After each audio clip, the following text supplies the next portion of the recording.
তোমাদের আমি বলবো মন ছুঁয়ে যাওয়া একটা কাহিনী। সত্যি আমি অবাক হয়ে গেছি। আজ আমি সকালবেলা বাজার থেকে আসার পরে ঠাকুরের আসন দেওয়ার পরে আমি ছাদে গেলাম। খুব ছাদে লাফালাফি হচ্ছে, আমি তো বুঝতে পারছি না। তারপর গিয়ে দেখলাম যে হনুমান দুটো, একটা হনুমান একদম পুরো কীরকমভাবে শুয়ে রয়েছে। প্রথমে আমি ভেবেছিলাম যে হয়তো এমনি শুয়ে রয়েছে, আমি একটা ভিডিও করেছিলাম আরাম করছে শুয়ে রয়েছে বলে, কিন্তু না, তারপরে দেখলাম যে হনুমানটা আর এক জায়গায় কিছুক্ষণ পরে টেনে অন্য হনুমানগুলো নিয়ে আসছে এবং সেই হনুমানটা না মরার মতো হয়ে রয়েছে, কিন্তু চারিদিক দিয়ে প্রচুর হনুমান বসে রয়েছে। আমি সমস্ত হনুমানের ভিডিওগুলো করতে পারিনি, কারণ হচ্ছে যে এতগুলো হনুমান এবার মাঝে কয়েকটা দাঁত খিচিয়েও আসছিল বলে আমি পুরো ভিডিওটা করতে পারিনি, কিন্তু তাও আমি যথেষ্ট একটু করার চেষ্টা করেছি, তোমরা দেখে নিও।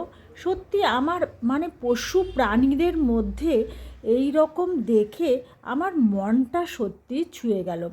বর্তমান সমাজে যেখানে 1 ইঞ্চি জমি কেউ কাউকে ছাড়ে না, সেইখানে পশু প্রাণী এরা অবলা জীব, এরা এদের মধ্যে যে ভালোবাসা, এই ভালোবাসাটা দেখে সত্যিই আমি অবাক হয়ে গেলাম। আমি যখন একবার অ্যাপেলো হাসপাতালে গেছিলাম, সেখানে গিয়ে আমার অবস্থা খুব খারাপ ছিল।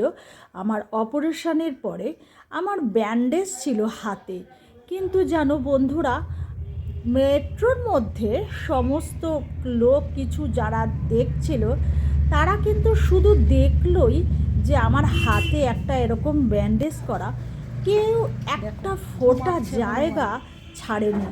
অথচ আমার এত বড় একটা অপারেশন, আমিও কাউকে কিছু বলিনি। মানুষের মধ্যে যদি বিবেক না থাকে, তাকে বলে কি হবে? কিছুদিন আমি আগে ট্রেনে যাচ্ছিলাম, যেতে যেতে দেখলাম একজন ভদ্রমহিলার বেবি হবে, তার সে ট্রেনের মধ্যে দাঁড়িয়ে রয়েছে, কিন্তু জানো সমস্ত লোক বসে রয়েছে, কেউ 1 ইঞ্চি জমি পর্যন্ত ছাড়ে না। এতটাই আমরা স্বার্থপর এবং আমার আমার আমার মতো করি। তাই জন্য এই দেখে তারপরে আমার বর গিয়ে তাকে জায়গাটা ছেড়ে দিল, তা ভদ্রমহিলা এসে বসলো। আর কিছু বলছি না, তোমরাই বিবেচনা করে দেখো।